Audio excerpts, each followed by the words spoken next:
How you doing today? Bill Applegate here. I'm going to do a lesson today on the great standard Lady Bird by Tadd Dameron. It's a 16-bar form. It has its challenges, and so let's get started. We're going to do work in the three important areas of jazz guitar playing. We're going to start with comping, and then we're going to look at the head, melody, and then finally the soloing. So let's go ahead and get started with the comping.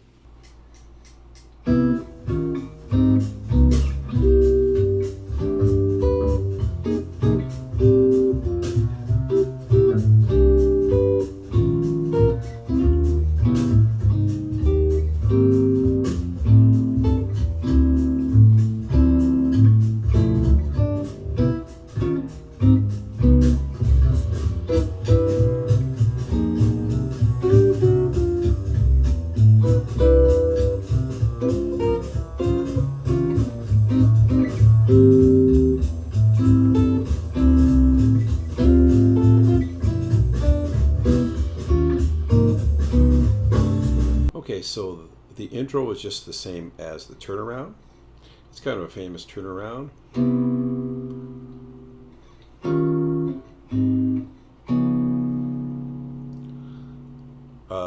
The original real book had those as all major 7th chords, but checking many sources, I'm very confident that this is the actual turnaround with the dominant chord on the E flat and the dominant chord on the D flat.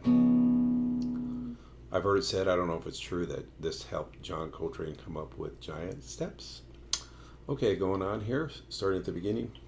We have C major. I just use this very typical C major 7 voicing with the root 7, 3rd, 5th. Then going to a kind of a 6/9 with the 3rd, 13th, 9th, and 5th. And then just keeping that shape, moving it up a half step to give me the F minor. It's actually an 11th, because you got the 11th here on this string here on the 4th string. Root 11, flat 7, flat 3rd. And then down here to a 13th chord with the 3rd in the bass. 3rd, 7th, 9th, 13th. Let's just hear that first phrase there.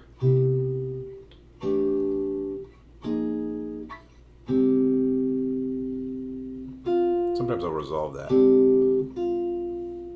Okay, and then starting the next 4 bars, I did the same thing on the C major 7. Then for the B flat minor 7, I just went down here and I have the 4th in the bass. 4th, 7th, flat 3rd, 5th. And just play the root on the top after. Then I just go to a real typical E flat 9. And then this is kind of an altered chord. Flat 7th, 3rd. I call it the flat 13th and the flat 9th. Which that leads nicely down to the A flat major 7, which I use that 6/9 voicing again. So let me play that second phrase.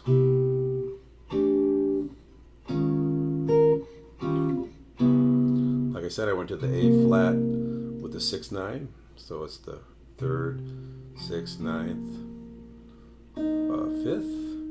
Then I like to use this voicing a lot. I think it's a real pretty voicing for a major 7.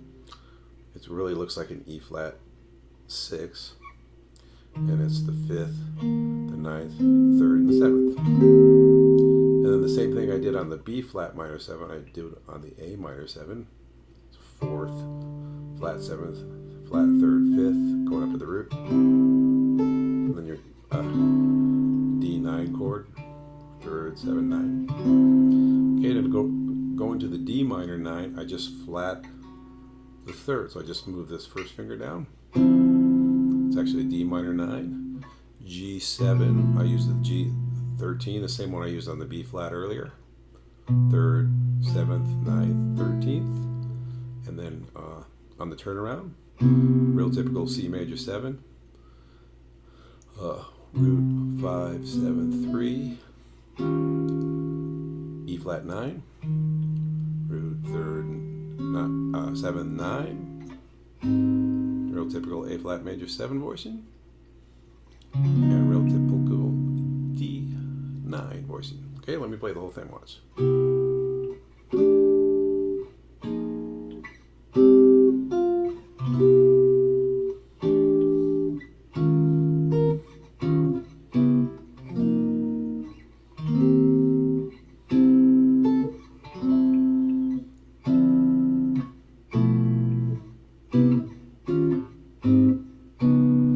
Okay, hopefully that'll get you started on some copying ideas. Let's go now and look at the head.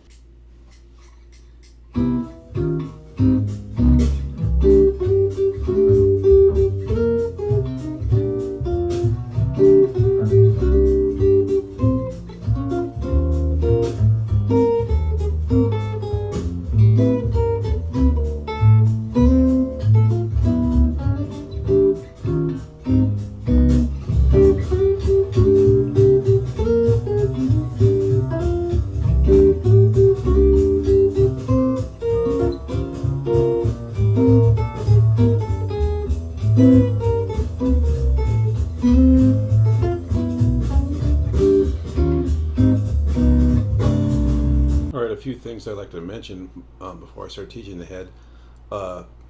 Rhythmically, you can be a little free unless you're playing it with another person. I noticed on a couple of recordings, a Chet Baker one in particular, in the third measure, that first note, he anticipated that by half a beat in the third measure and again in the sixth measure. So that's something you might try. Also, the real book has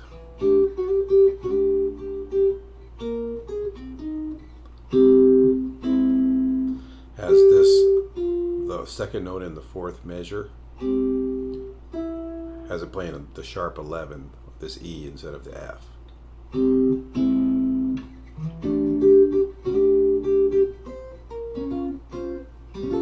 same here in the eighth measure, has playing the A instead of the B flat. But I listened to several versions of it, including Dexter Gordon, Chet Baker, and Rick Sorensen, and they all played it with the fifth as the melody.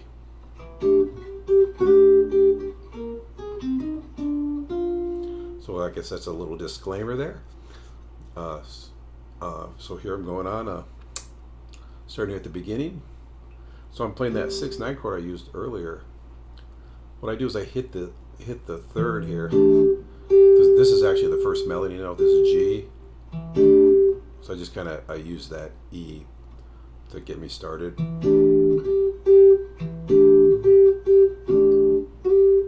Okay, on the F minor 7, so you play in the fourth there. I play a little octave there. And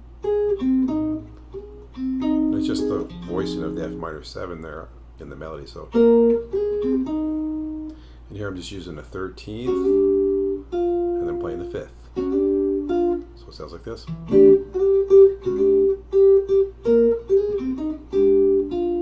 Okay, then the same thing again.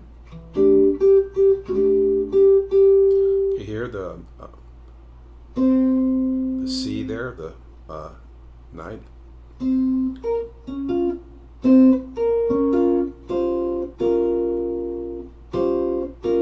There I actually play the chord, so it's okay. Here what I do is kind of similar. I hit this note to kind of get me started. So the melody is right here though. So you want to hit that note kind of softer.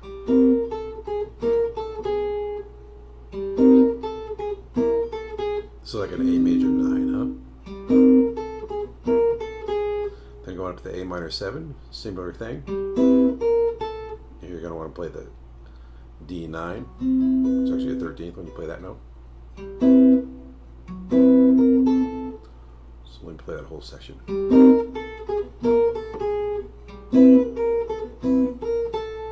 Okay, here on the D minor 7, play the 7th with an octave.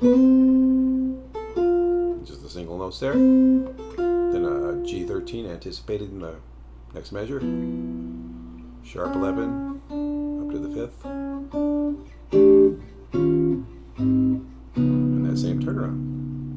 Okay, there you have it, the melody. Let's go ahead now and look at the solo.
Okay, I start the solo here on a basic C major 7 type of lick. Here, starting on the root 7, root 2, 7.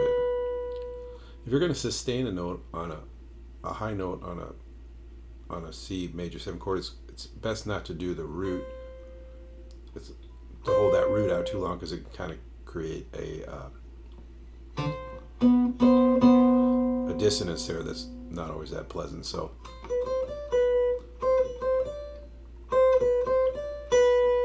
instead of going, which would have created that dissonance, I went to the 7th. 1, 7, 1, 2, 7. Okay, here I'm going to do the 5, and that's a sharp 11. The reason I'm doing that is just because it's more of a passing note. So 5, sharp 11, 5, sharp 11 and sharp 4 are the same note. 5, 13 and 6 are the same note, so that's a 6 or a 13. 5, 3.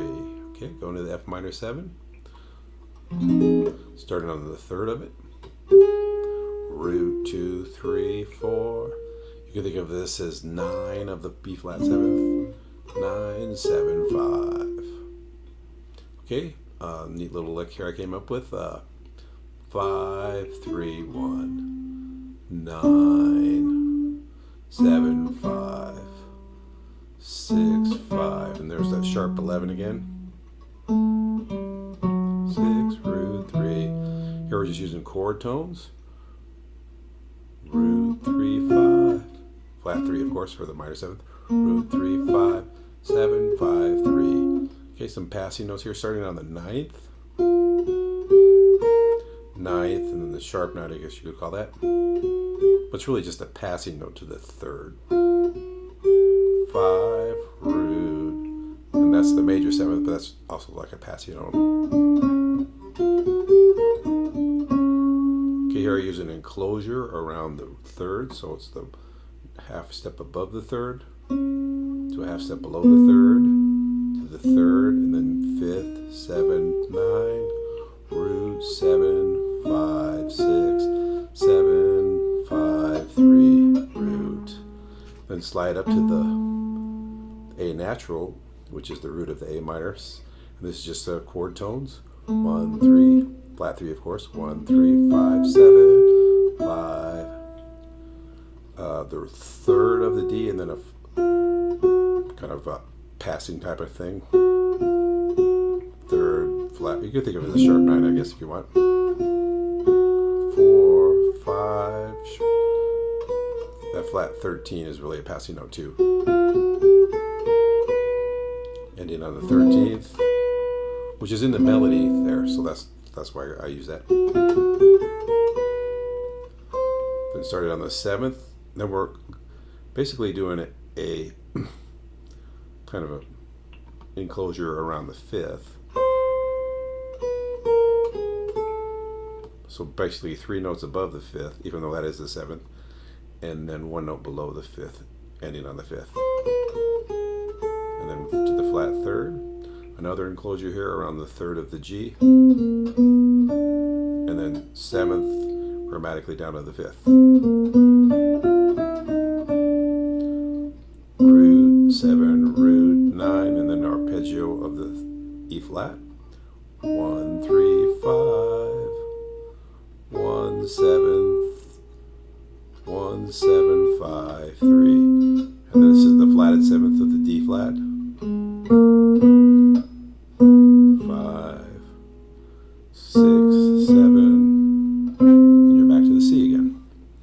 I kind of think of that as a sharp 11 chord, that D flat. So if you're using the A flat major, you just go to the melodic minor.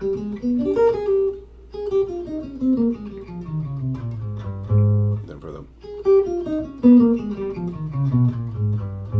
Okay, and then the next three choruses I just improvised. Plenty of room for you to experiment there.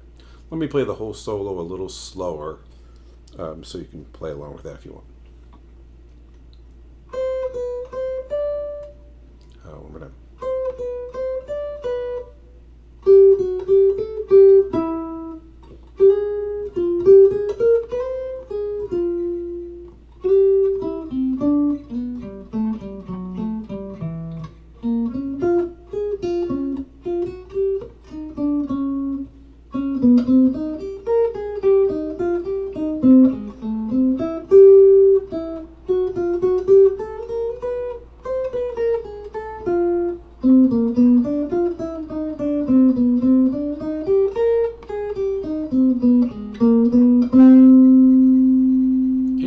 The solo. All right, a lesson on Ladybird, a great standard with that great turnaround. Remember, if you like this content, please like and subscribe, and then I'll try to make some more videos. I hope this was something that was useful for you guys, and have a great day. Thanks a lot.